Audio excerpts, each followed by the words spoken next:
একটা টেস্টে ৫টি শতরান, তাও হার। এমন ঘটনা কি সম্ভব? টেস্ট ক্রিকেটের ১৪৮ বছরের ইতিহাসে দ্বিতীয়বার ঘটল এমন ঘটনা। হেডিংলিতে ইংল্যান্ডের কাছে ৫ উইকেটে হেরেছে ভারত।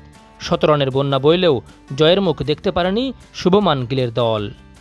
ইংল্যান্ডের হেডিংলিতে প্রথম টেস্টে ব্যাট হাতে দারুণ শুরু করে ভারত। প্রথম ইনিংসেই শতরান করেন জয়সওয়াল, শুভমান গিল ও ঋষভ পন্থ। দ্বিতীয় ইনিংসে সেঞ্চুরি করেন লোকেশ রাহুল এবং আবারও পন্থ। সব মিলিয়ে ভারতীয় ব্যাটারদের ৫টি শতরান। টেস্ট ইতিহাসে এমন ঘটনা এর আগে ঘটেছে মাত্র ৫ বার। একই দলের ৫ ব্যাটার শতরান করেছেন, প্রতিবারই সেই দল জিতেছে, কিন্তু এবার হলো ব্যতিক্রম। ভারত ইতিহাসে প্রথম দল যারা ৫টি শতরান করেও হার মানল।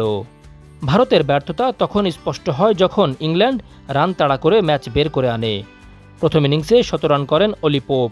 দ্বিতীয় ইনিংসে ম্যাচ জেতানো সেঞ্চুরি বেন ডাকেটের। হ্যারি ব্রুক ১ রানের জন্য শতরান মিস করেন।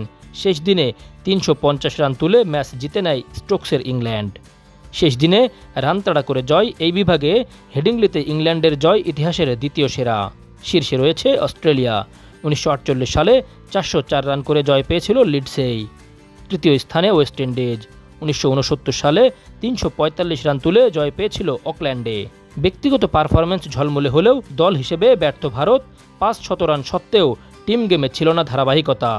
এর আগে ২০০২ সালে বার্মিংহামেও চতুর্থ ইনিংসে ৩৭৮ রান তাড়া করে ভারতকে হারিয়েছিল ইংল্যান্ড।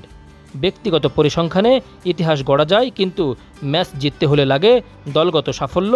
হেডিংলিতে ভারতের হার সেটাই প্রমাণ করল।